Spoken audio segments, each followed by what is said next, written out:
Alexei Navalny, Khashoggi, Ilham Tohti, they deserve justice. Europe has to be a responsible leader, a global human rights actor protecting and promoting human rights in the world. Yet, we must admit, too many times we fail to respond to human rights abuses, to hold perpetrators accountable for their actions, and to bring justice for the many victims of human rights violations. And why is that? I always question myself, why is that? Well, in part because we lack the right tools, and this is one of the things we are going to discuss today. Often we are very slow, and it takes us a long time to draw up a list of sanctions. Or we respond inadequately by targeting a country or a specific sector, while those who are responsible continue to enjoy impunity for the horrible crimes they commit. Or we simply do not manage to respond because other interests prevail. And this has to change. The European Union needs to stand up for human rights. This European Parliament has been calling for a global human rights sanction regime for a very long time. In a previous parliamentary term, the European Parliament adopted a very strong resolution calling for such a mechanism and underlined it should symbolically carry Sergei Magnitsky's name. This term, the adoption of an EU Magnitsky Act has been a priority. In each report, resolution, discussion, or debate that concerns human rights, the EU Magnitsky Act is raised. It is now time for the EU to walk the talk, strengthen our foreign policy toolbox, and finally adopt this global human rights sanctions regime. All know work is going on in the Council, and we call for its scope to be large enough to include serious human rights violations and abuses, but also violation of human rights such as trafficking in human beings, violation of freedom of opinion and expression, or of the freedom of assembly. We also need the regime to cover corruption, like the US Magnitsky Act does. We need sanctions and other credible tools to combat corruption offenses and kleptocracy, to stop billions of euros obtained through corruption from being laundered through our financial system and property markets. The EU sanction regimes should serve as a deterrent, and therefore it needs to be strong enough. It's not enough to condemn human rights violation, as important as that might be. We need to take practical action and show that we stand by our words. I look forward for having this important discussion. Thank you very much, and hopefully we will have a good debate. Thank you very much, Hilde. Thank you very much, Soraya, for a lot of food for thought that you have already given to us. And now I'm very much honored to welcome our panel today, who brings so much knowledge and experience about such sanctions mechanisms from Europe and also worldwide. So let me introduce our panelists first. I'm very honored to have Madame Sandra de Vela with us, who is the head of division of sanctions policy at the European External Action Service. We have Mr. Sjoerd Sjoerdsma, who is member of the House of Representatives of the Netherlands. We have Professor Irving Kotler, who is chair of the Raoul Wallenberg Center for Human Rights, Professor Emeritus at the McGill University, and former Minister of Justice and Attorney General of Canada. We also have Dr. Clara Portela, who is a Senior Associate Analyst at the European Union Institute for Security Studies, and Madame Tinatin Zwertzwadze, who is a Policy Analyst on EU External Relations at the Open Society European Policy Institute. Very warm welcome to all of you, and let me just say that I can only concur to my colleagues because this new EU-wide sanctions mechanism that we are going to discuss today is very highly anticipated. Ever since High Representative Borrell announced last December that work on it has finally started. And the reason for this anticipation and also the optimism behind it is that we believe that this specific tool works. Magnitsky sanctions are targeted. They can hit those who are responsible for abuses and hit them where it hurts. And it is also very important from us from a much deeper, maybe a moral standpoint as well. Because it is really the height of injustice, let's face it, to see autocrats and oligarchs going on luxurious shopping trips to Paris and Milan while ordinary people in their countries are being deprived of the very basics. But of course, we policymakers quite often need a reality check from experts and officials on the ground so that we also see the limits or caveats of such instruments. So now I would like to open the first round of questions in order to have time for each of you and also allow time for an interactive discussion. I will ask you to address us in around 4 to 5 minutes. And first, I would like to turn to Madame de Vele from the External Action Service to walk us through a bit on the state of play about the ongoing work on this new EU instrument. What are the main goals of this? What is the outlines of this framework that is already public, that we can already know of? Madame de Vele, you have the floor. Okay, thank you everybody for the warm welcome and for this opportunity to share the fairly limited things I can share. So I think one big difference between myself and other speakers is, of course, that I speak on behalf of an institution with the limitations that comes and not in my personal capacity. Just to walk you a little bit through, I mean, even though a few things have been mentioned already, walk you a little bit through how these sanctions regimes come into place. Indeed, the big starting point was an agreement in the Foreign Affairs Council in December 2019, where foreign ministers put their shoulders under the idea of the principle that such a sanctions regime would be good to be established. After that, this basically led to the question to the ES to produce a non-paper that could sort of give some idea of the outlines of what such a regime could look like and what it could maybe also not look like.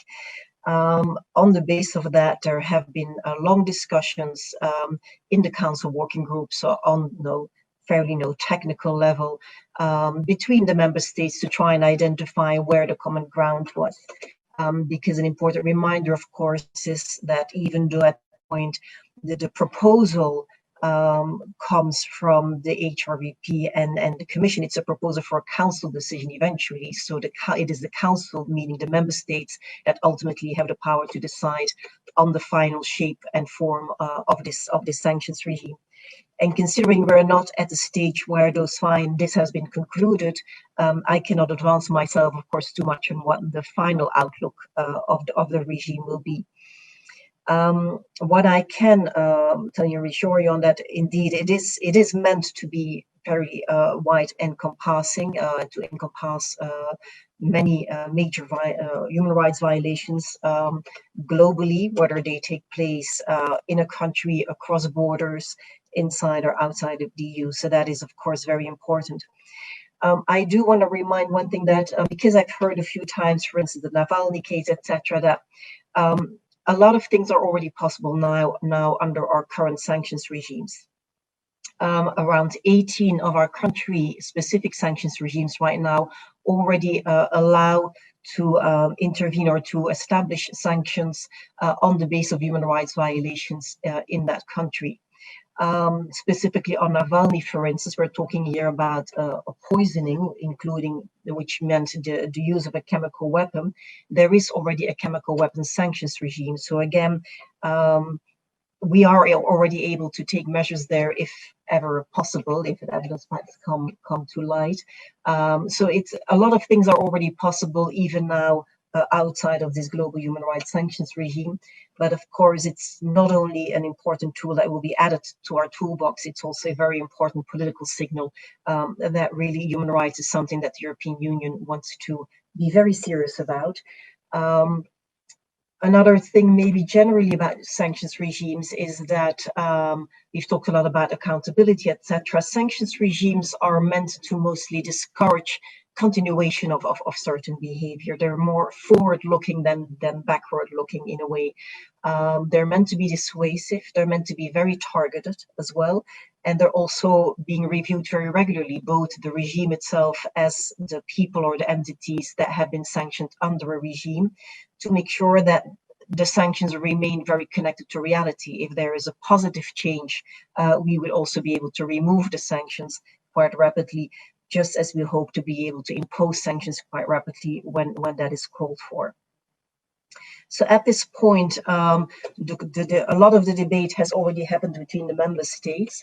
This then needs to be reflected in a draft, which is currently on the table of the institutions, and should hopefully fairly soon leave that door to be put back before the member states, where they can then have again discussions on a number of things that may be outstanding still at this point, such as how to list, on which basis, how these decisions will be made. All of this, of course, will still need to be discussed, and it's a bit hard to predict that at this point how much further discussion will be needed.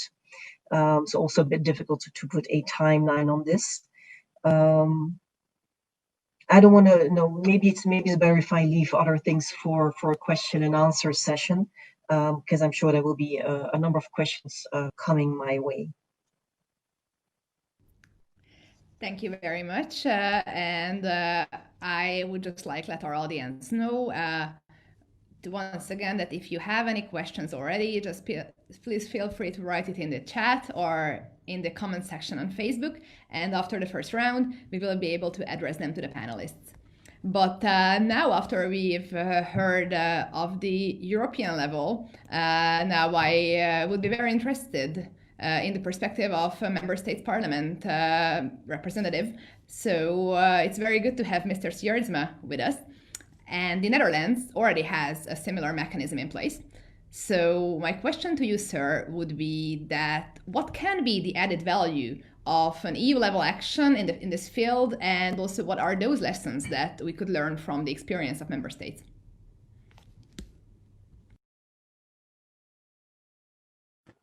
Thank you very much. I think there's a great lot of added value, and especially in this case, because sometimes a name means everything. The name Sergei Magnitsky has become globally synonymous with how to fight human rights abuse in every corner of the globe. Legislative acts have been passed bearing his name, creating serious consequences for human rights abuses around the world. And of course, as you all know, Magnitsky was a Russian lawyer who sacrificed his life at the age of 37, standing up to the corruption of the Putin regime.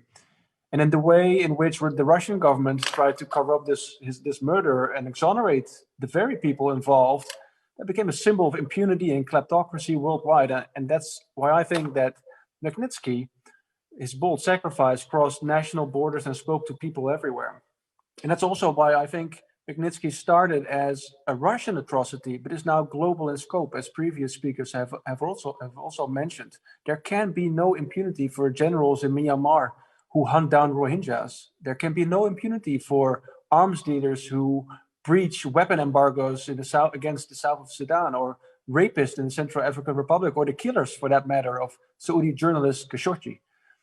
So we now need to take this next step. There are quite a few countries who have a national Magnitsky Act, but of course, we need to establish a European-wide Magnitsky Act. And the European Parliament has already called for this many times over the past 10 years. National parliaments have called for this many times, and years went by without progress. And now, 2018, the Dutch parliament and my party D66, we forced our government kind of to formulate a new concrete proposal to restart the European discussion. And I had the pleasure of working with Bill Browder to create a coalition of over 100 MPs and MEPs to drive this forward. And now, just a few weeks ago, the EC president, Ms. von der Leyen, she announced that the Commission would bring forward a proposal for this EU Magnitsky Act soon. Now, I think she's right that we need this act soon, and we need it rather yesterday, I think, than today, but we also need it done right. And I've seen the draft of this EU Magnitsky Act, and although we are getting there, and I'm happy to see that we'll soon have, hopefully this year, a functioning mechanism to target human rights abuses around the world, I think there are still some very serious concerns with this draft, and let me just name 3 of them.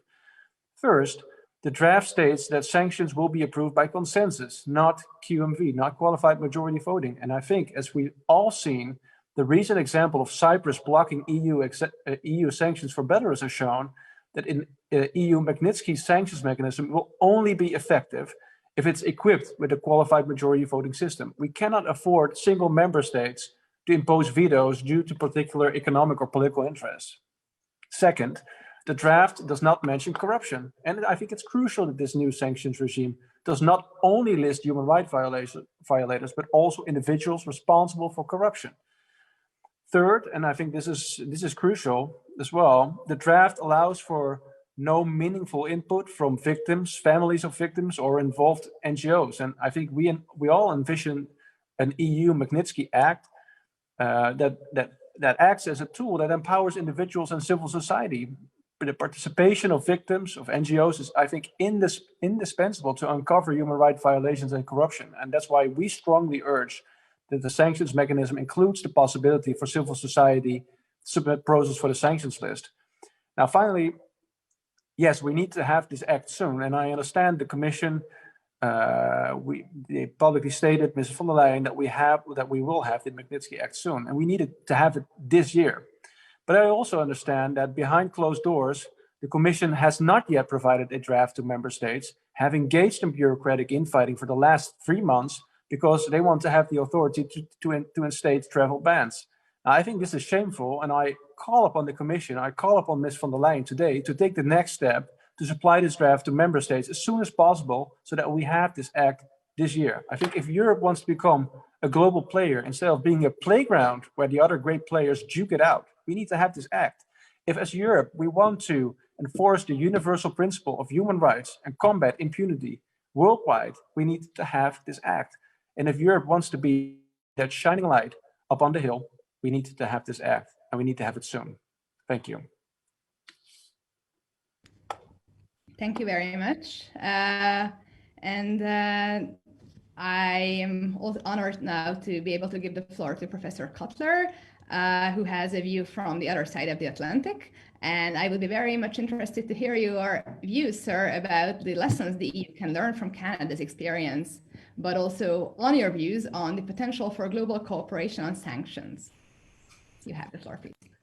Thank you. I'm delighted to participate in this common cause, which brings us together, the struggle against the cultures of criminality and corruption and the impunity which underpins them. Indeed, we meet at a very important inflection moment, not only on the occasion of a global COVID pandemic, but on the occasion of a global political pandemic, which is characterized by 4 dynamics. The first being a resurgent global authoritarianism that is corresponding to a multi-layered assault on the rules-based international order. The second is regrettably the backsliding of democracies. Indeed, at times even the dysfunction of democracies. And Freedom House just reported the 14th consecutive year of the erosion of democracy across the globe. The third is the global assault on media freedom, which is caught also in a pincer movement between the resurgent global authoritarianism and the dysfunctional and eroding democracies. And the fourth, and this should never be ignored, is the pain and plight of political prisoners and human rights defenders who are putting not just their livelihood, but their lives on the line for the promotion and protection of human rights, and regrettably, the impunity which has characterized their ongoing imprisonment. Accordingly, such global human rights sanctions now being considered in Europe are as timely as they are necessary. Let me just give a snapshot of some of the lessons learned from the Canadian experience. I first introduced a private members bill for the adoption of Magnitsky sanctions following meetings with Bill Browder in 2011. I introduced the legislation in the Canadian Parliament in the fall of 2011. In its first emanation, it related to human rights violators from Russia. Boris Nemtsov, then the leading Russian Democrat, came to Canada as he then went on to the United States and Europe to promote the adoption of such legislation. As you recall, Boris Nemtsov was assassinated in February 2015. But I will never forget his memorable words when he came to Canada, and he's with regard to such legislation, he said, "This is pro-Russian legislation. This is legislation on behalf of the Russian people. This is legislation to hold violators accountable." The second thing is that Vladimir Kara-Murza, a leading dissident and public intellectual from Russia, came to testify before our Foreign Affairs Committee on 2 occasions while the legislation was being considered. On both occasions, he then went back to Russia, was poisoned, and almost died. Yet he persevered and remained an important figure in influencing the adoption of such legislation in Canada. The third thing is, when we were close to adopting such legislation in October 2017, the Russian embassy in Ottawa and Russian authorities warned Canadian parliamentarians that if they were to adopt such legislation, there would be retaliatory action. We convened an all-party group called the Raoul Wallenberg All-Party Human Rights Caucus to say that we need to adopt this legislation, if possible, unanimously, to send a message that we will not be intimidated. And I'm delighted, therefore, when on October 17th, in a vote of 277 to 0, the legislation was adopted in the House of Commons, a rare show of unanimity, adopted similarly unanimously in the second chamber in the Senate, and then signed into law immediately thereafter by the Governor General. It's an important snapshot of an important moment of and time. Let me just close by referencing some of the important lessons learned from it. The first thing is that it's always important to appreciate, and in affirming the importance of the legislation, that it does not target countries or states. It targets human rights violators, and it does not discriminate between countries and states, nor should it in that regard. It is, in a word, a justice and accountability mechanism. Justice for the victims and accountability for the human rights violators. And I support the notion of factoring in the victim's voice with respect to such legislation. The second thing, as we have shown, that it does help to both prevent and deter ongoing and prospective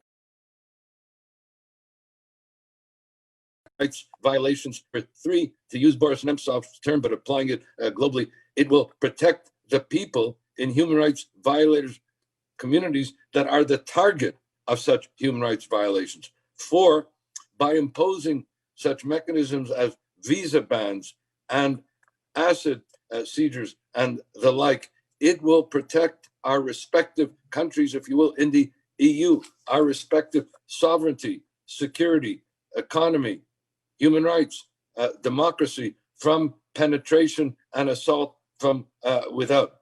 Number 5, it will underpin a human rights foreign policy. It will anchor our work in the pursuit of international justice, not just in the pursuit of domestic justice. And the adoption of Magnitsky sanctions changed in the way we looked at the whole notion of the relationship of democracy, human rights, and foreign policy.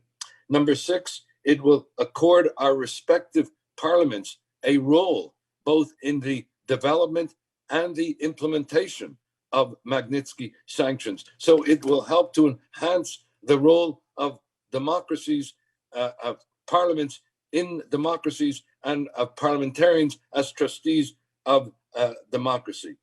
At a time when multilateral efforts to promote and protect human rights are on the decline, a global human rights sanction regime emerges as an important resource, as an important instrument for the promotion and protection of human rights. And most important, it will tell the human rights defenders in the various countries in which they are targeted. It will tell the political prisoners in the various countries that they are not alone, that we stand in solidarity with them, that we will not relent until their freedom is secured, and that we will use the Magnitsky global justice sanctions regime to secure their freedom as we promote and protect democracy abroad and at home.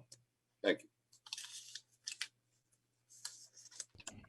Thank you very much. And now I would like to pass the floor to the first host of this event, MEP Soraya Rodriguez, to take over the next round of questions from me.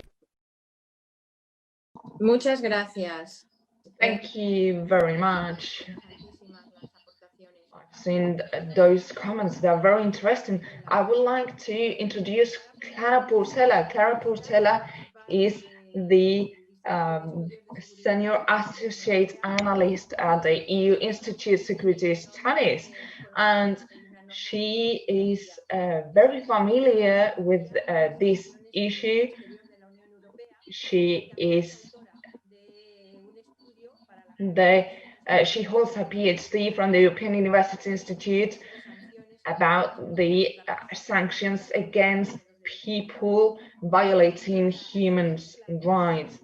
Clara, this is a pleasure to have you with us today in this event.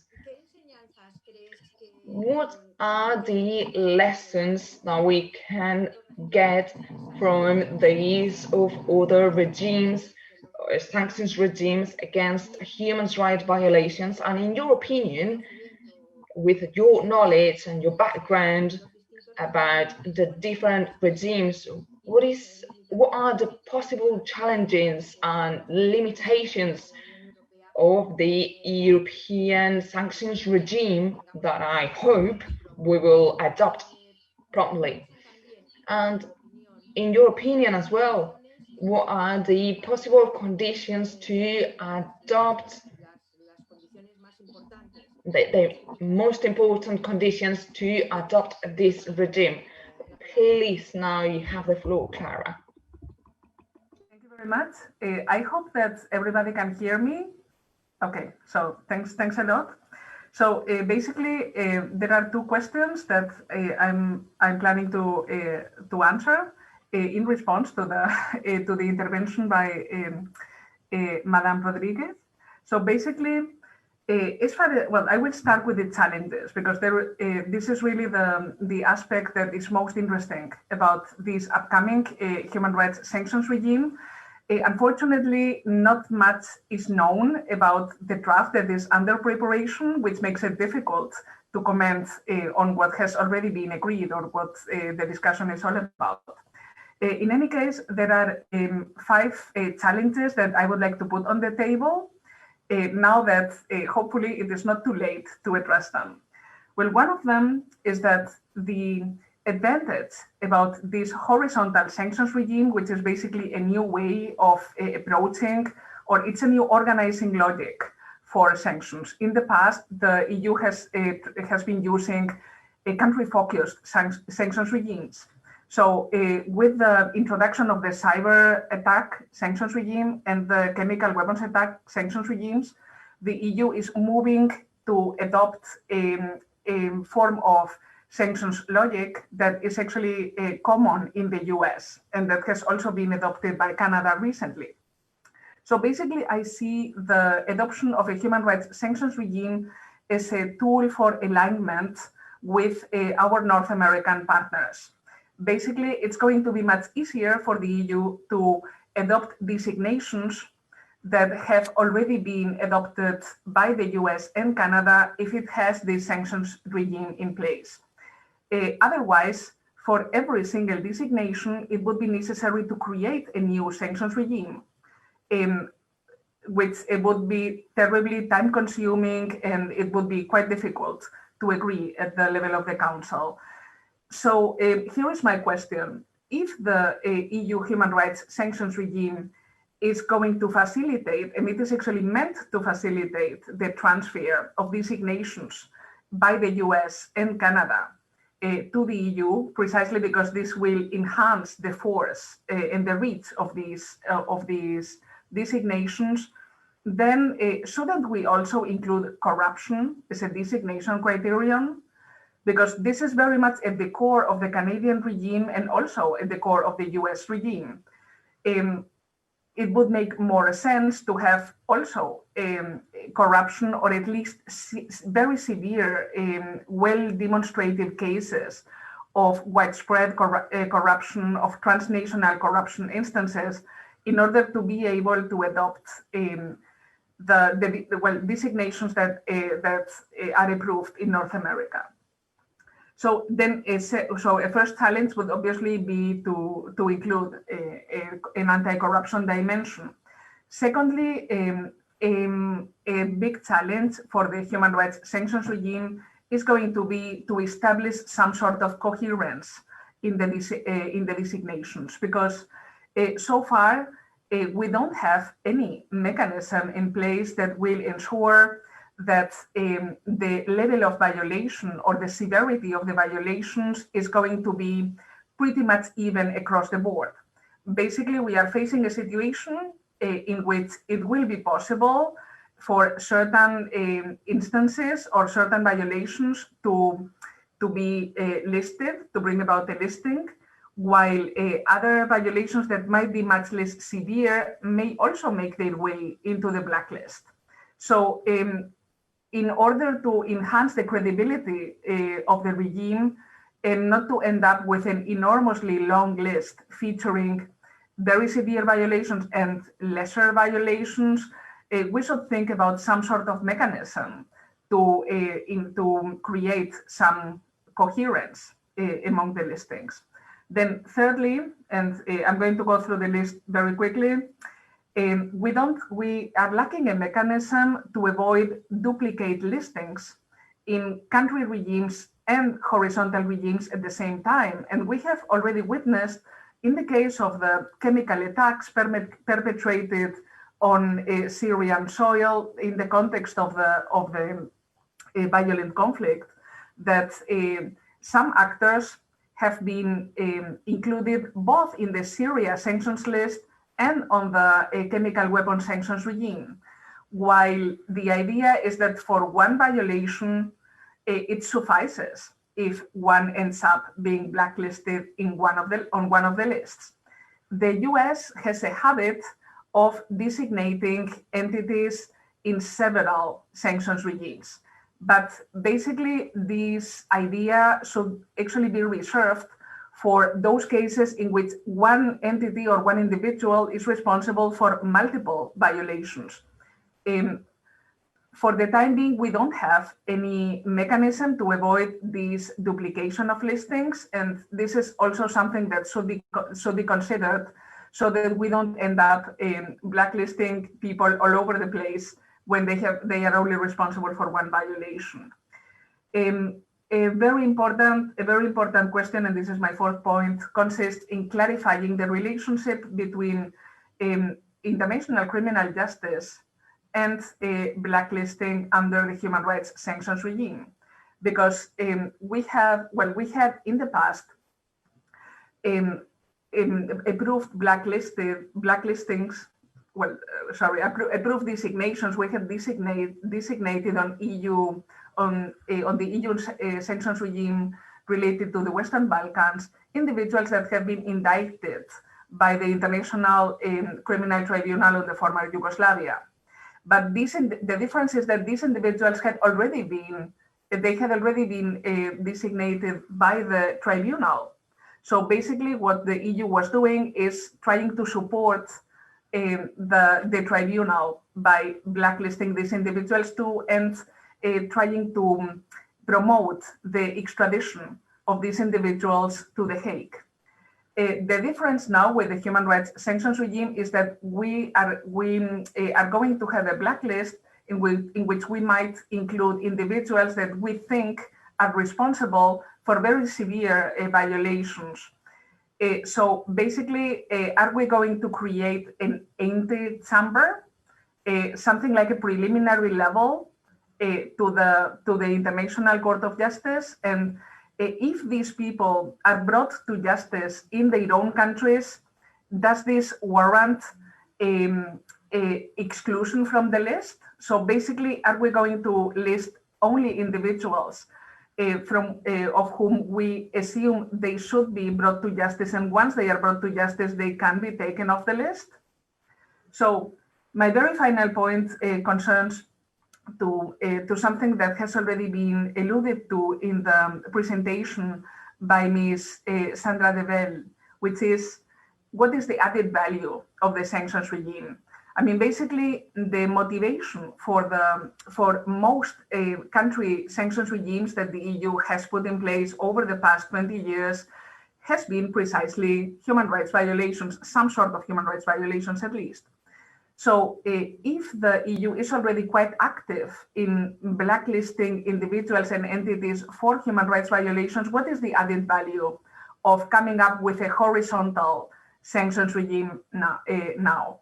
And basically, this is something that should be explained to the European public, not just to researchers, not just to Parliament. The European public opinion in general should be allowed to know why the EU is moving to create this sanctions regime. It is not clear what the added value will be. So I think that this is, in this particular aspect, the European Parliament has a very important role to play.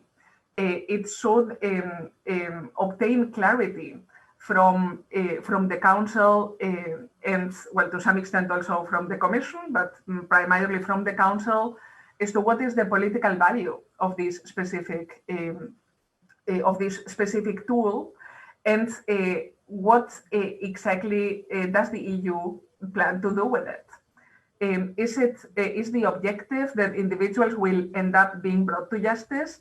Is it the objective that no more violations will be perpetrated? Is the idea simply to name and shame those individuals who are responsible? So what is exactly the rationale? What do we want to achieve?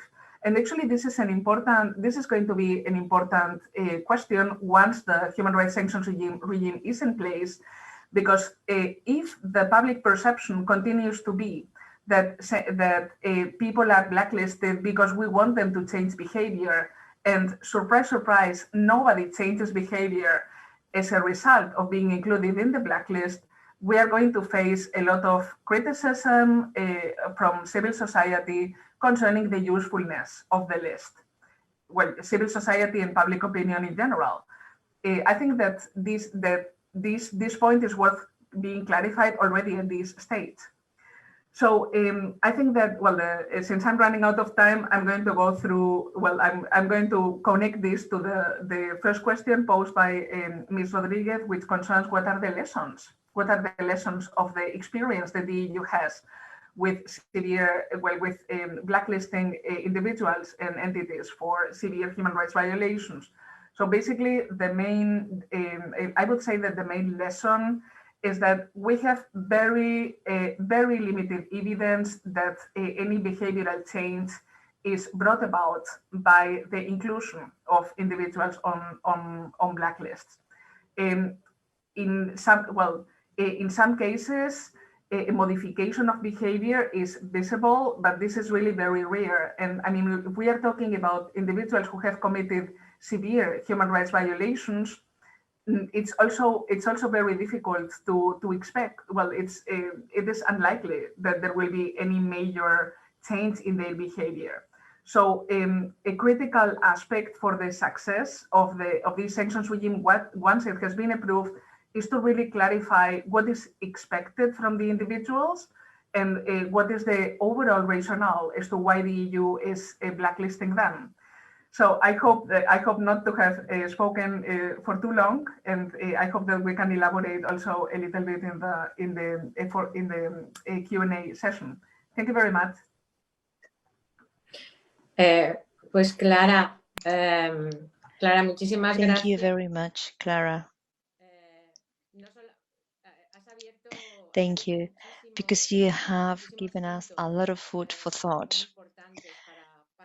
You have put on the table many interesting topics for the debate. I have taken good note of them.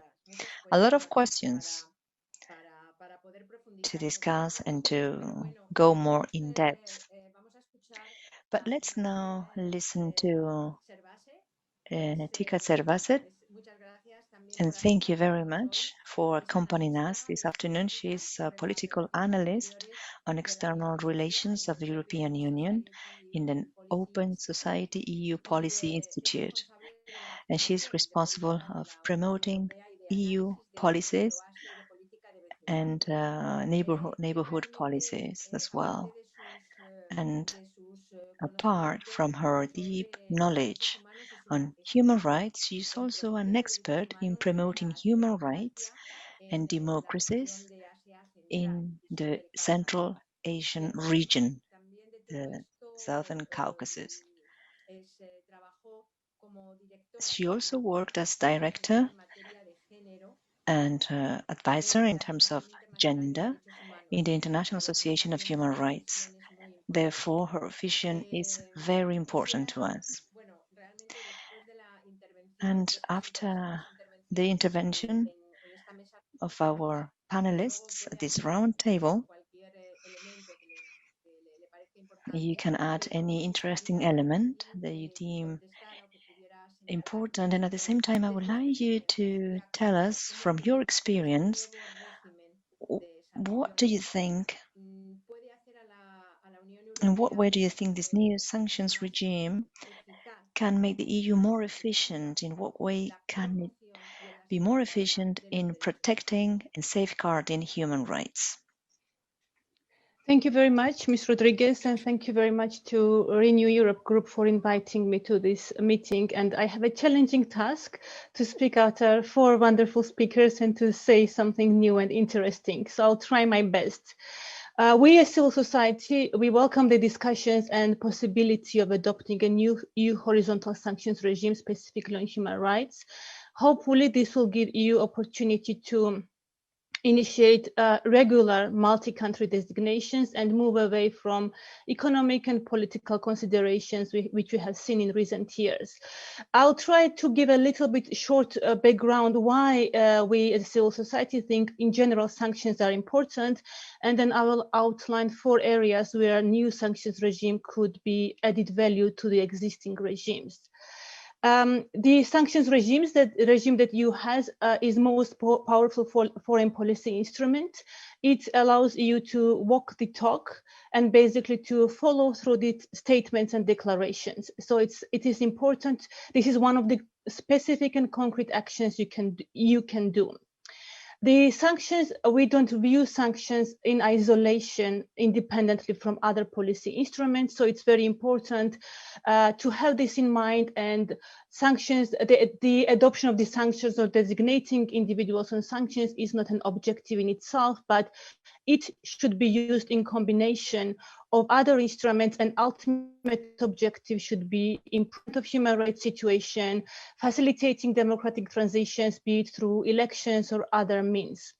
At the same time, designing effective sanctions regime and effectively implementing those sanctions regime is equally important. And we know from past examples that this has not always been the case. So it's very important that there's a clear criteria included in sanctions regimes on which grounds the individuals can be removed, what would be the positive action individuals can get out of the list, and the sanctions to be kept in place strictly until such conditions are met.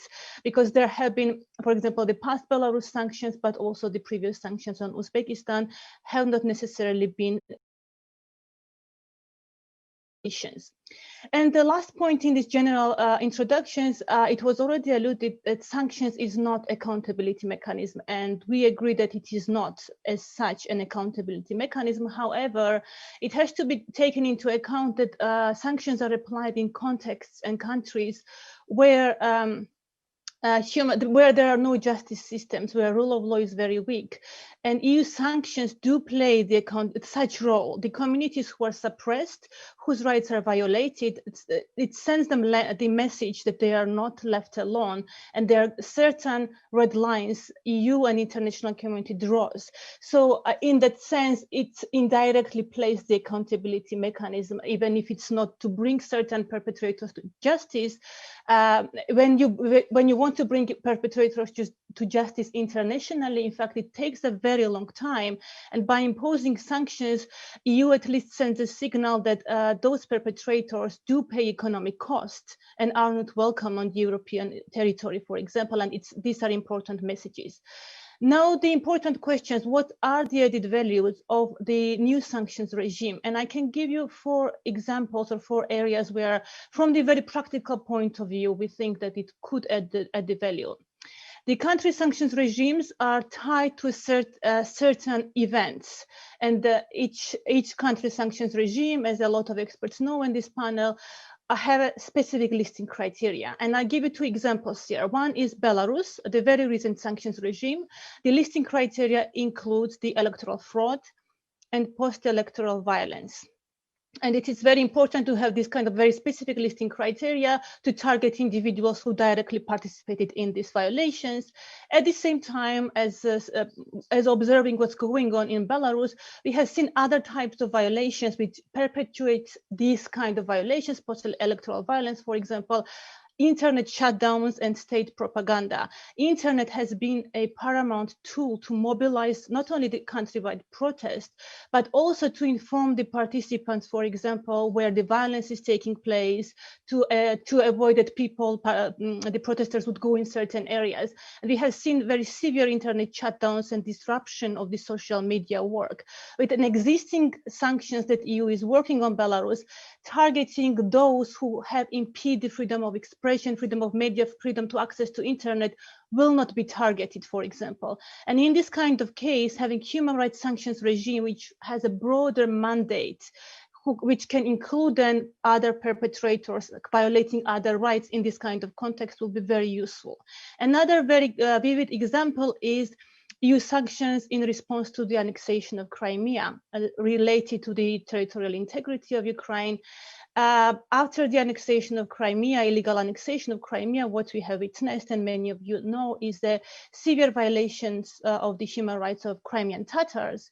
However, because the existing sanctions regime doesn't have human rights violation as a listing criteria, it has become impossible to target those on the peninsula who violate this, who commit these violations, essentially. So here again, the human rights sanctions regime, horizontal regime, would have been very handy over the last 5 years when these violations have been taking place, to target, in addition to territorial integrity, to target also those who commit these kind of violations. Second area I would like to bring to your attention is that sanctions, as we know, at times are political.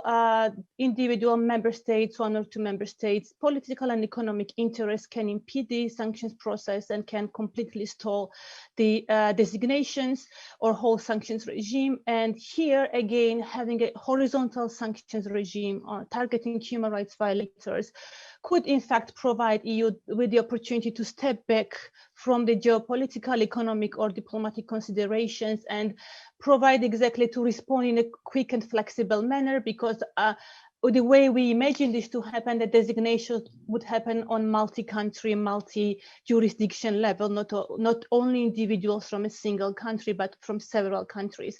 And this could potentially provide you with this kind of opportunity to move away from the geopolitics.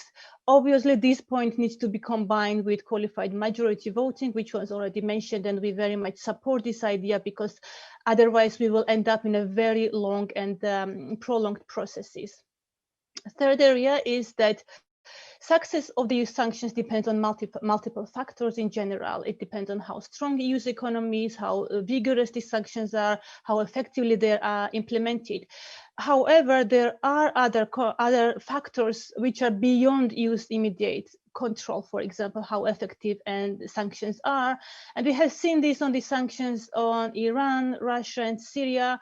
When these countries have been targeted by the EU and US, other actors would provide political, diplomatic, or economic support, and eventually they would compensate the economic cost caused by the EU to a degree by intensifying their political and economic links with other actors. What human rights sanctions could do, in fact, it will not target countries and states, but rather handful of individuals in the system. And this way, the other actors hopefully will have less incentives to provide economic, political, or diplomatic support that would compensate EU sanctions and the economic costs they are paying. And lastly, last area that I would like to outline is that country sanctions regimes are tied to certain events. And it was mentioned that normally sanctions regimes are very long and not quick, but from a very practical practitioner point of view, once the political agreement is reached, there's a very short time frame between then and designations, and it gives civil society very little time to meaningfully input in designations, because this requires identification of the right individuals, collecting the evidence, collecting the verifiable factual material, and it to be done in a comprehensive way. It's not possible to do quickly. Most of this information is not available on Google search. So in combination with country regimes, what human rights regime could provide is that civil society can more meaningfully participate when they provide detailed, well-researched, well-argumented documents to the EU for the designations. Obviously, human rights sanctions regimes could be also used in response to certain events, but the way it is evolved, because we will have the country regime still in place, it could in fact compensate those gaps where the designations couldn't have happened because there was not sufficient information or background information provided. Then after it is done, it can be provided at any moment later on. I will stop here and looking forward to the discussion.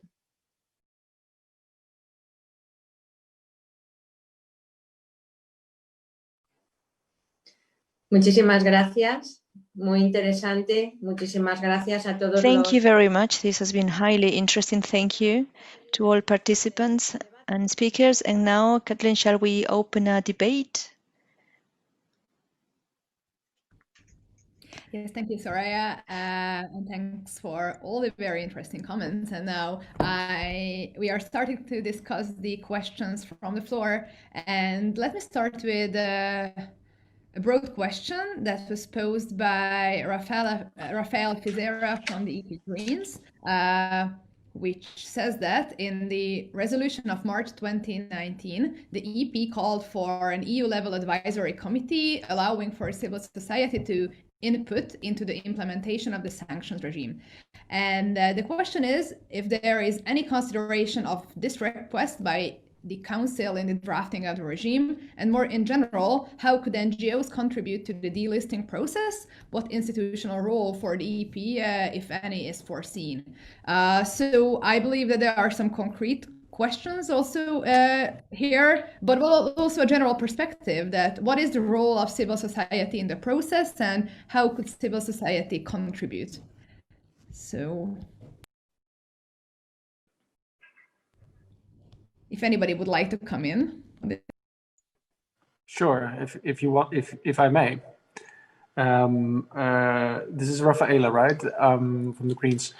No, I think this part of the European Parliament resolution 2019 is an absolutely crucial part, because it allows, at least for NGOs, but I was hoping also victims and family of victims, to, let's say, nominate, it's not the right word, but to nominate human rights violators to be put on the list by the Foreign Affairs Council.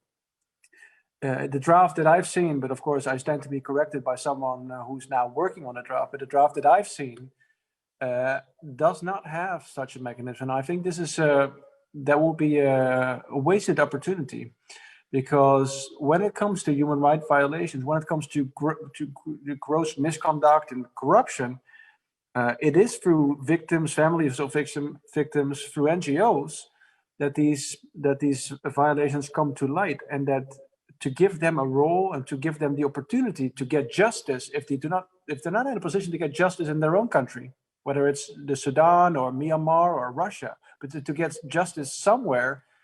And to combat impunity through the EU, I think would be such a powerful tool to have, and such a waste not to have, that if it's not in the final act, I definitely hope we'll be able to mount pressure, not only from the European Parliament side, but also from the national parliament sides to get it in the end.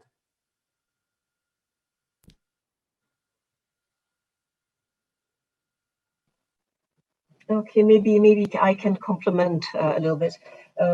I think Mrs. Servazzi made a very good point on that, and I think defined very well what would be normally the role of can be individuals, can be victims, can be civil society organizations, is indeed to bring to the attention of the member states or the HLVP violations or violators that deserve to be considered for sanctions.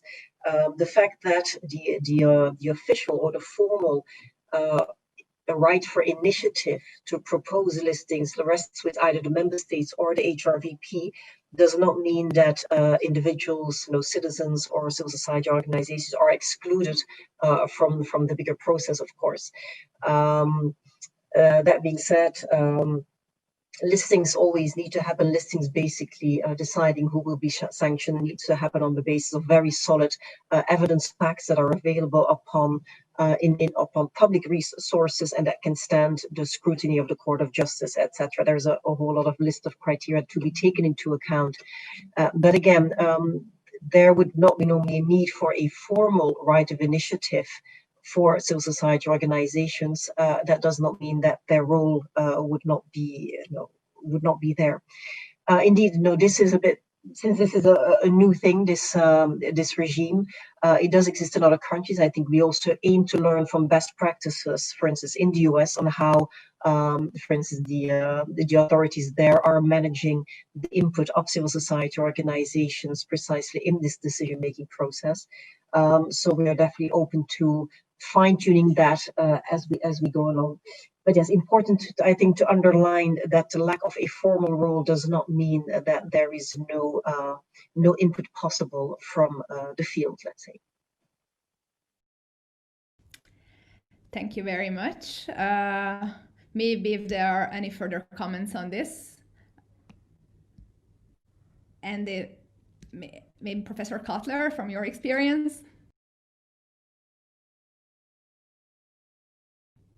Think we can't hear you. Yeah, in Canada, civil society organizations played an important role in the convening of parliamentary inquiries to begin with, to look into the adoption of Magnitsky legislation. Second, in their important witness testimony before the parliamentary hearings as to the nature of the legislation to be adopted. Third, in the actual adoption of the legislation, but they have not had a formal role with respect to the role of families, victims, civil society, has been mentioned, once the legislation was adopted. And I concur with the notion of factoring that into the actual sanctions regime. Thank you very much. Now there is another question that has a security aspect. So I would like to hear the views of Clara Portela. It's a question from Facebook, and it says that the Magnitsky Act mainly focuses on preventing human rights abusers outside the EU from entering the EU. But how can we prevent Russian individuals from entering, financing ultra-conservative anti-LGBTI and anti-women initiatives and destabilizing the EU's democracy, which in the end leads to human rights abuses inside the EU. For example, former CEO of Russian Railways, Vladimir Yakunin, moving to Berlin, chairing a think tank, financing EU-based ultra-conservative NGOs, and organizing conferences inside the European Parliament. This is the question from Remy Booney, the European Coalition for LGBTI Security and Equality.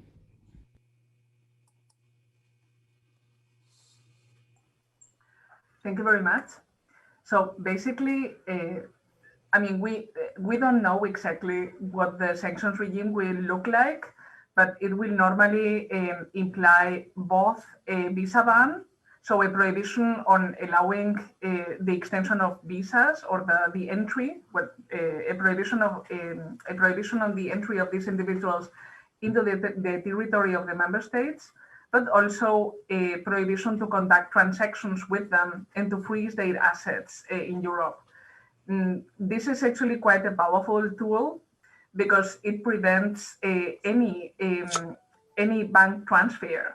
Neither these individuals nor any firms or companies or associations they chair or they participate in are allowed to receive any funding. So nobody could operate an NGO in Berlin if this person is on the blacklist, because they would not be allowed entry into Germany. They would not be allowed to hold a bank account. Their companies or their association, well, the entity they are working with would not be able to hold any assets either, and no EU actor would be allowed to transfer funds to this entity or to this individual. So basically, this would already prevent the operation of an NGO or of any sort of entity or company within the territory of the EU. So here we have a tool that is far more powerful than simply preventing their entry into the territory of the EU. I mean, other than that, I mean, as far as spreading this information is concerned, the EU also has other tools. It is activating other tools.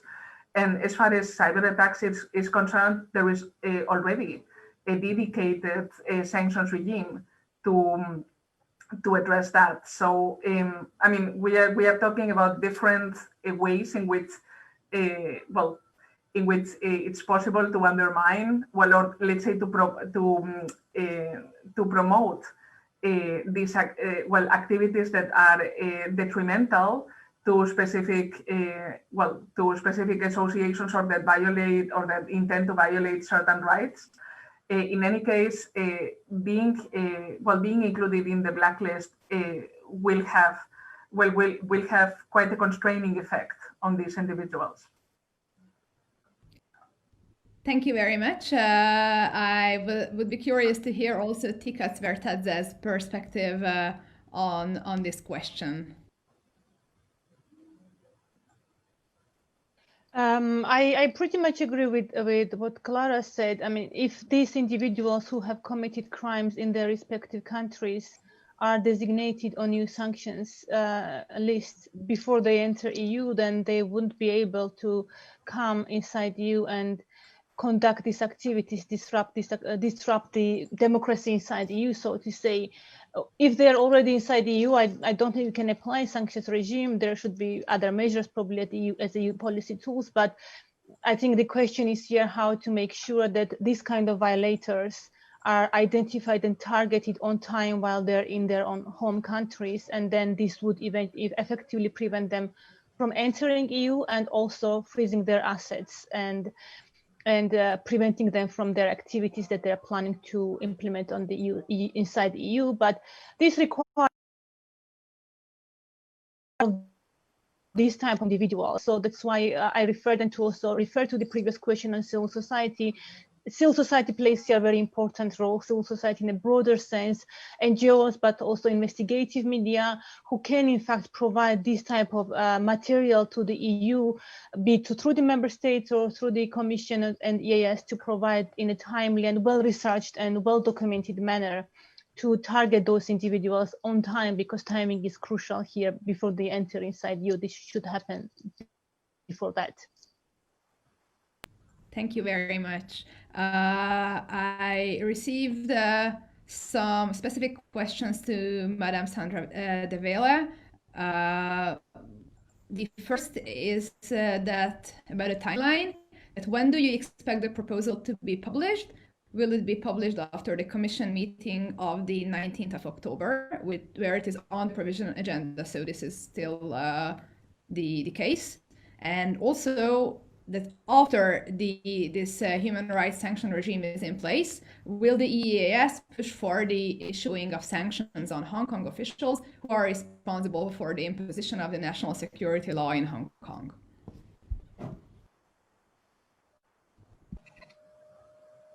Sorry. All I can say on that, indeed, it's imminently to be discussed by the College of Commissioners, including the HRVP. I cannot advance myself on whether that will result in an agreed draft that can be put forward to the Council for final discussion. So again, I mean, in the best of cases, that is indeed that will indeed happen imminently. It is also a bit difficult to foresee how much further discussion will be needed in the Council before there is the final adoption, because not to be confused, the proposal of the draft Leaving Act is an intermediary step. It's not the final result. The final result belongs with the Council. And again, in terms of, I cannot advance myself on what will be the first listings, what will be proposed by the member states, etc., etc. So talking about the future is not something I can do at this point. Thank you very much. The next question would be posed to Professor Kotler and Representative Sierdzma, which is a question from Zoom, which says that several participants and also a great part of the debate called for corruption to be included within the scope of the future sanctions regime. And in contrast with the human rights violations where individual responsibility might be rather easy to establish, individual responsibility for acts of corruption, maybe they are a bit more difficult to establish factually. So what is the experience with such regulations around corruption in Canada, and whether the Dutch law contains a provision to that? So first, I would pass the floor to Professor Kotler.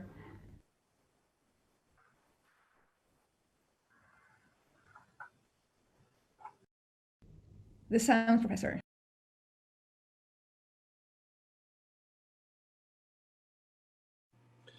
So in Canada, we've imposed Magnitsky sanctions on human rights violators from Venezuela, Russia, Myanmar, South Sudan, and Saudi Arabia.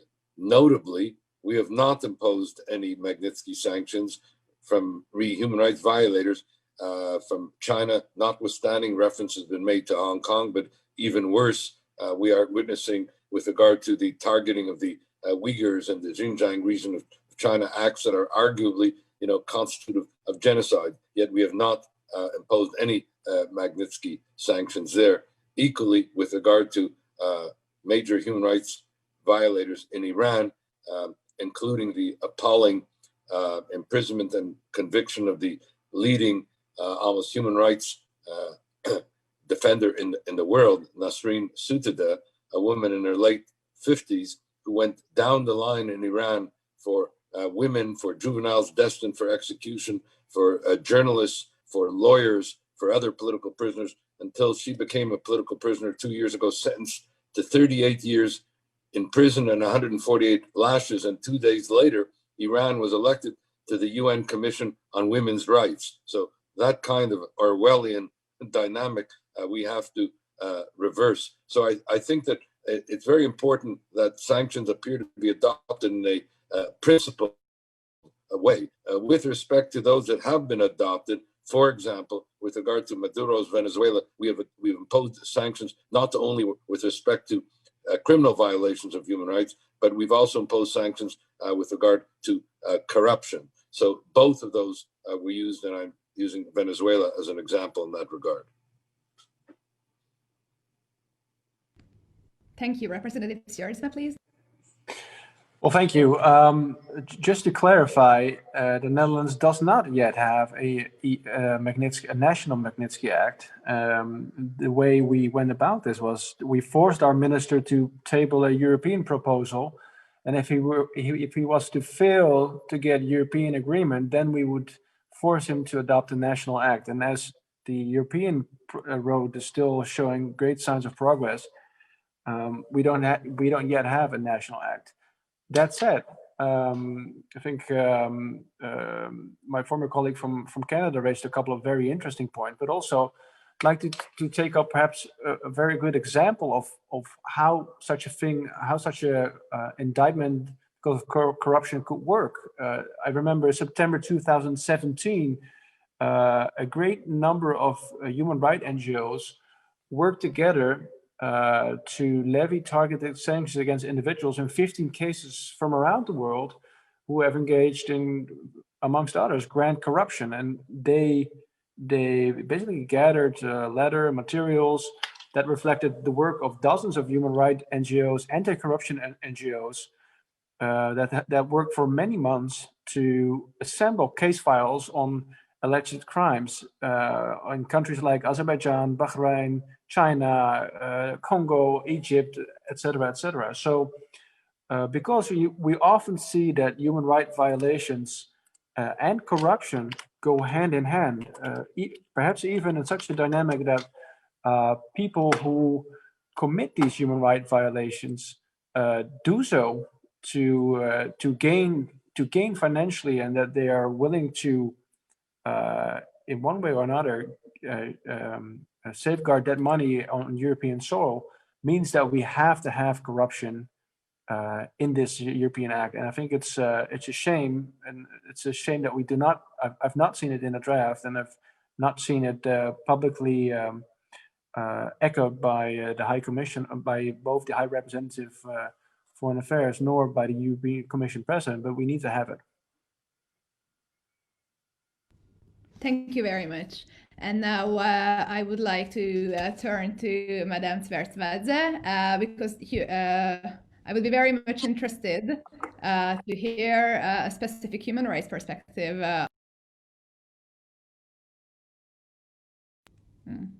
I didn't hear your last part of your question because you went on mute. Can you repeat? Yes. Oh, sorry. Yes, I was muted and unmuted.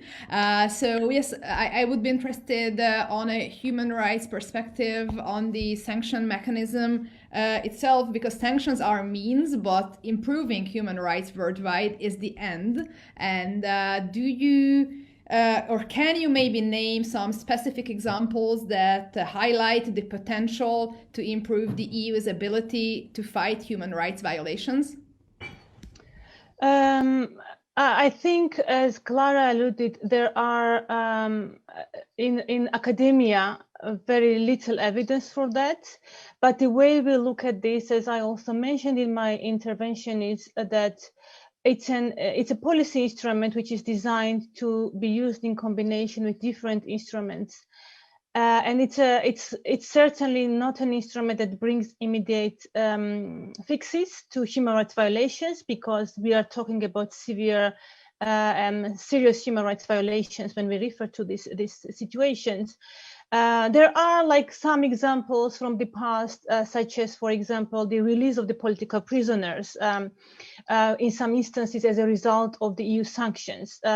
This is probably as far as it can go in terms of the impact, but it shouldn't be limited only to see the immediate impact, right? It should be seen as a part and parcel of the bigger policy instruments to EU to use with respective governments, and to try to negotiate also by using different policy tools end of the violations. It's easier said than done. It's not always easy. I mean, I'm working on specific countries particularly, and this is certainly not something that can be achieved within a week, month, or even a year.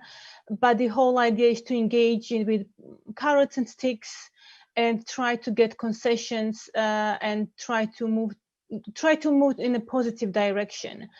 Irrespective of a lack of a lot of positive examples, we can certainly say that sanctions are important. It has a deterring effect. For example, sanctions that EU has imposed on Russia in relation to annexation of Crimea and then the conflict in eastern Ukraine.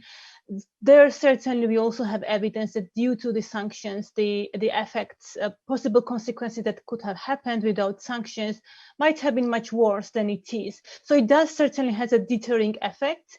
And we also see, maybe not very obviously, but in case of Belarus now with the announcement of new sanctions, we have to still see how the regime will react in the next couple of days. But hopefully this will send a signal to the regime that the human rights violations should stop, and there should be some sort of solution to the situation. So it's more of a signaling instrument. It's not certainly accountability instrument, but does send an important signal to those whose rights are perpetrated, and populations in those countries where their rights are violated, they're really anticipating during the violations EU sanctions, and they are looking at the EU as someone, the institution that will stand up for their rights by imposing sanctions. Thank you so much. And I see Clara raising her hand, and I would like to ask her a question as well. And maybe you could merge these together, because there were questions in the live stream regarding certain accusations towards the late Mr. Magnitsky, and I wonder, what do you think of the controversies around the name of this legislation? And also, if you would like to join the discussion as well, then please.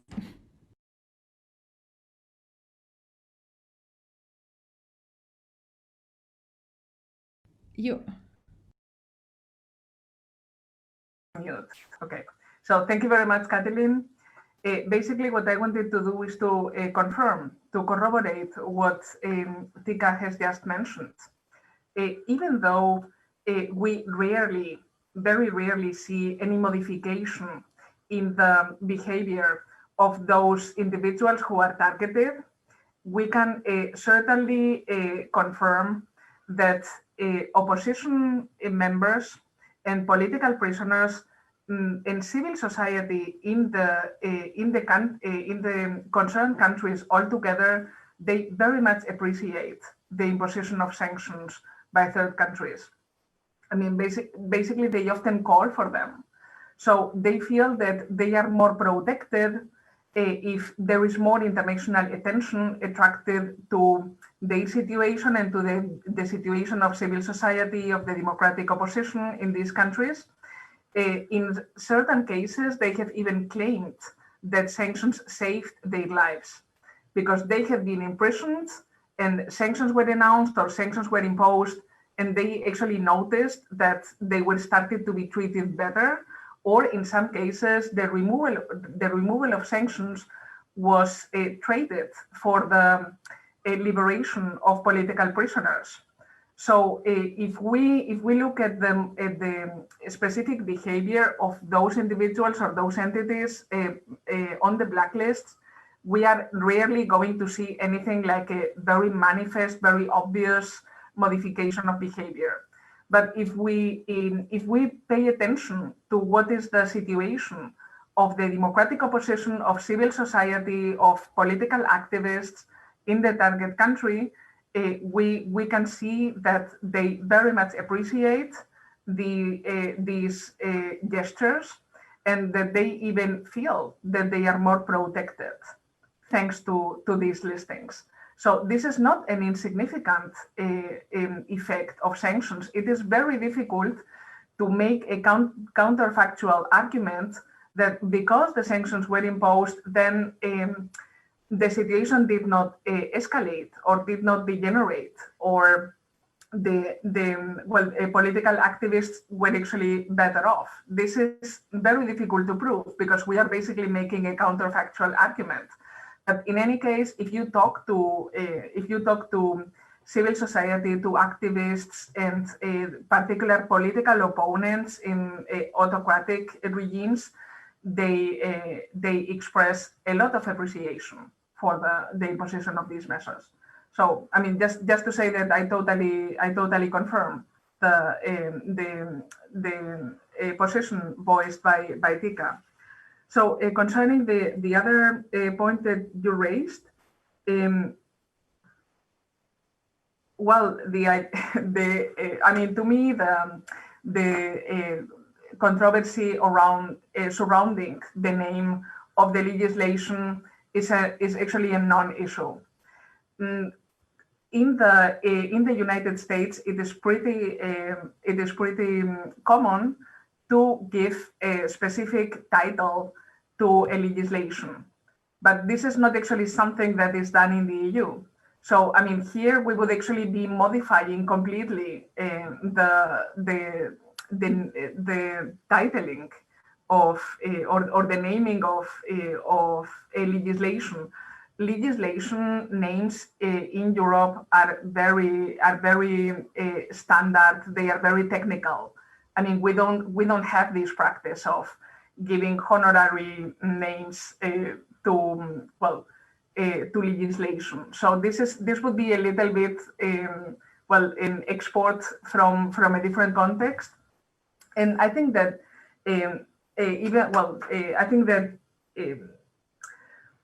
the specific incident with Mr. Magnitsky was obviously very unfortunate.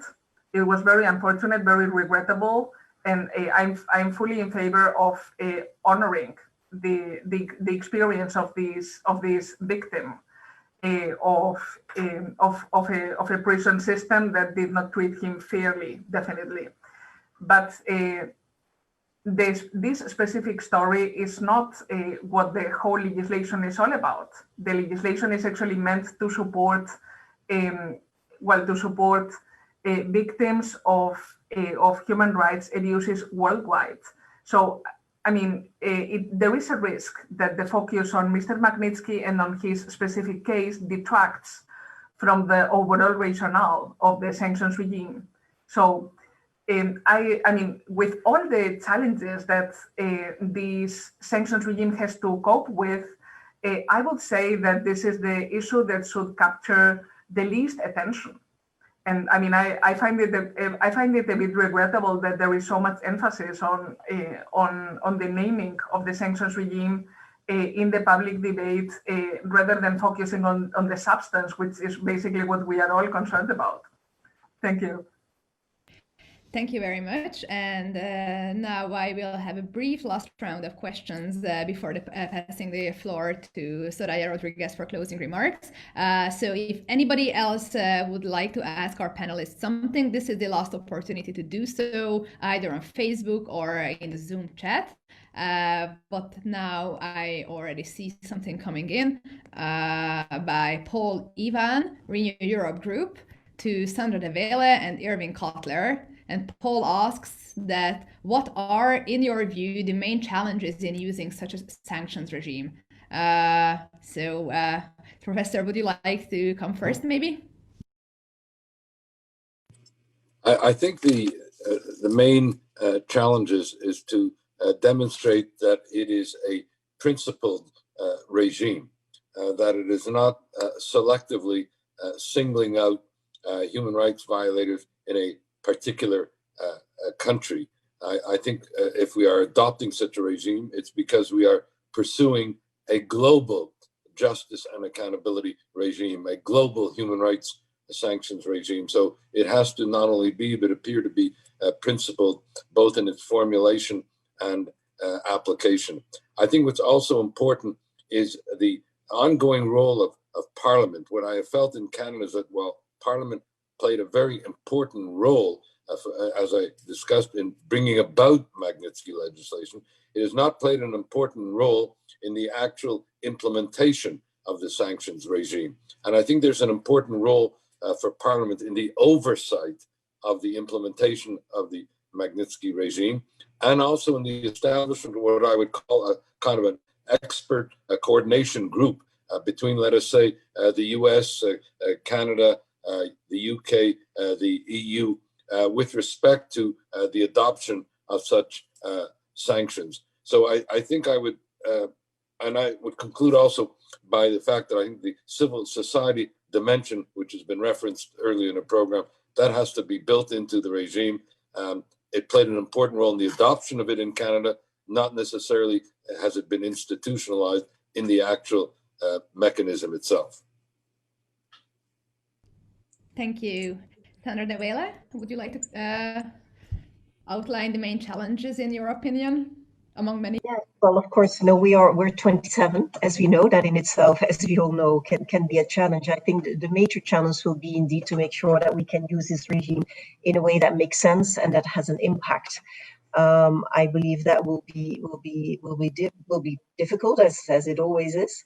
I was happy also that Mr. Cutler mentioned, the coordination with US, Canada, etc. Just want to underline that already now in our sanctions regimes, we do have an ongoing dialogue with our like-minded partners to try and coordinate sanctions, to try and do the same thing. We're not exactly in the, as was mentioned before, in the process of duplicating. We do have our own foreign policy and our own priorities as the European Union, but we definitely look to partner up with countries that have the same concerns as we do and possibly the same outlook on many things.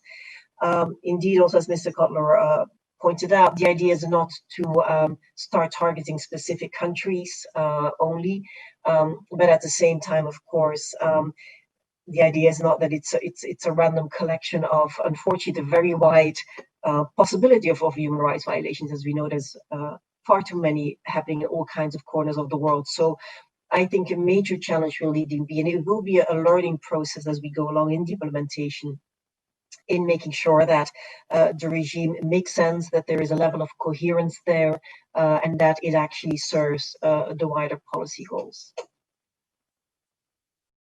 Thank you very much. And another question from Alas Nayafi, who asks, and I would like to ask this question to Representative Siertsma, to Tinatin Svertsvedze, and Clara Portela, just in general, what you think, that how will the rights of targeted individuals be respected in any forthcoming EU mechanism, such as due process for listing, review and delisting, and which standards of proof would you find appropriate?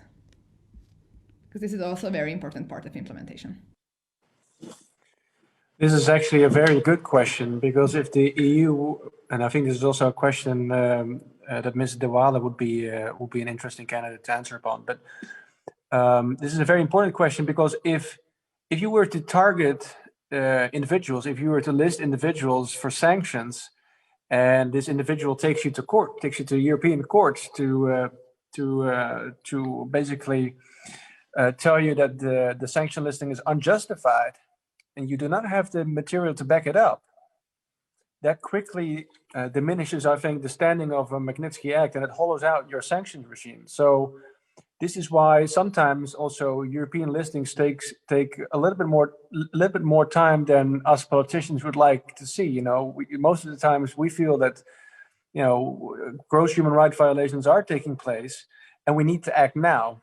But there's a danger in rushing these things, and I think if you look at the standard, at which for which such a listing should comply with, I think both the Canadian and the Americans have set a great threshold and a great example of a quality bar that we have to strive towards, both in terms of proving that indeed these individuals have committed serious human rights violations or were responsible for gross misconduct and grand-scale corruption. I think, to speak for the Netherlands, our Ministry of Foreign Affairs also has some of these standards already incorporated when it comes to combating fraud and large-scale fraud. So I think we need to effectively enforce these kind of standards on a European scale, because otherwise, if people take it to court, take it to European court, you lose, and you don't want to lose. Thank you. Let me indeed complement what Mr. Schertzma said. Yes, of course. I mean, the rights of the individuals that have been sanctioned there is a long-standing and constantly developing case law of the Court of Justice of the European Union, which has had a major impact in how sanctions are defined over the past decades, basically. For instance, in the early days of sanctions regimes, individuals could be slapped with sanctions on the basis of confidential information provided by intelligence services, for instance. These things are no longer possible. All the information on the basis of which we can decide to list a specific individual must be open source information, and must definitely clearly indicate or clearly prove that this specific individual had an individual responsibility for those actions, for instance. So this is not specific to this specific regime. It is specific to the sanctions regimes that already exist now, and where, as said, the Court of Justice has really significantly raise the bar to make sure that indeed we stand by our own principles of the right of defense, the rule of law, also for people who are targeted by sanctions. Thank you very much.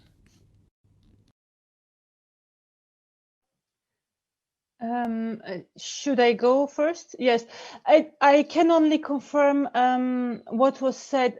I mean, from the civil society perspective, it's obviously the last thing we want to see is that those perpetrators then go use the EU courts, use the EU lawyers, and then they achieve the delistings. And it's reputationally obviously not the best thing to do. So here again, I would reiterate that role of civil society can be used in a way to complement the information EU is gathering through its own sources and relying on the open source materials. I think the information coming from civil society can be very handy here. The rights of these people, obviously, they have the right to due process, etc. But having a rigorous sanctions regime would be, in fact, the designation process would be, in fact, the preventing such things from happening. And it's good to know that the US and the Canada have the very high threshold, and hopefully you can learn from there. But I think the way the justice systems work in Europe and the US are slightly different. So US hasn't faced similar influx of the cases and the listings like EU has faced over the last year. So it's a higher stake for the EU in terms of reputation to make sure that listings are very rigorous and sufficiently substantiated to avoid any delistings from the human rights sanctions, but in general also from the other sanctions. Thank you so much. And Mrs. Portela, any final thoughts maybe on this topic? Thank you. Not really. I can only confirm or let's say repeat what has already been said. The due process of those designated are already the due process rights are already protected by the European Court of Justice, which has spent several years refining basically this protection. So this is precisely a point where we don't have anything to fear. It's not something that we actually have to take care of because the European Court of Justice has already done so. Thank you. Thank you very much. And I would like to thank all our panelists for a very, very interesting discussion. I think it was extremely informative and a lot of food for thought for our listeners, for us legislators. And now I would like to ask our host, Soraya Rodriguez, to address us with her final remarks and also to summarize what we heard. I'm very curious to hear you, Soraya. Thank you very much for hosting us. Pues muchas gracias. Muchas gracias. Well, thank you very much indeed. I have been taking notes during all this event, and I would like to reiterate my gratitude to the participants. Your contributions, your reflection, everything has been of the highest importance and relevance. And with Hilde Baumann, with Caitlin, I think that we can extract important conclusions to work upon in the coming months. If I had to make a telegraphic summary of this debate, I would highlight, first of all, the fact that we need a very clear and pedagogical explanation to the European society so that they understand what is the added value of this EU sanctions regime.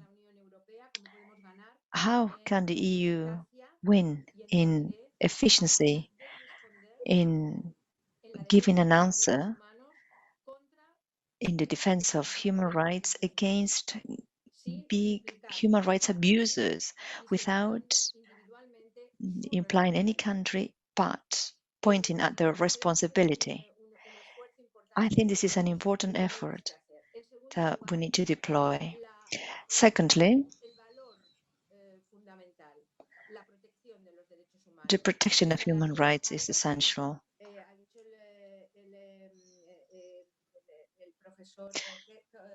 Professor Kotler and former Canadian minister also talked about the value of the deterrent, the dissuasive value. It is true we need to protect victims against violations of human rights, and an important thing is to work on the deterrent, because this is a way to fight against impunity. And as he very well put, impunity is an important engine of repression and vulneration of human rights. Clara put forward very important elements regarding the possibility that we might face two lists. We can delist perpetrators and we open a penal case in front of the European Court of Justice, but by doing so, the blacklist would be a way to to pave the way, and those people would remain in the blacklist. I think this could be an important avenue to follow. Teresa established the importance of taking into account the civil society when drafting criteria to elaborate lists. And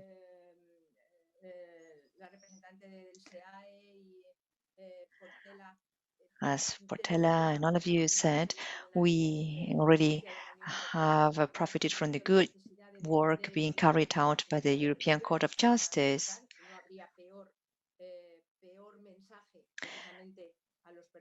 It would be a bad message to send to the human rights abusers to delist the perpetrators from a blacklist. And finally, I would like to highlight something that Seversati told us. She mentioned a very positive element, the fact that we can work on the protection and also on the prosecution of those that vulnerate human rights, but we need to put aside geostrategic matters from the pure defense of international justice. We need an integrated approach.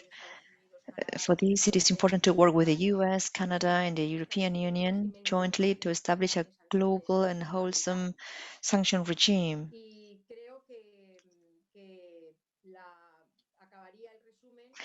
And I would finalize my summary saying that this list does not replace the effective legal custody and justice, but at many places in the world where the legal systems are very weak,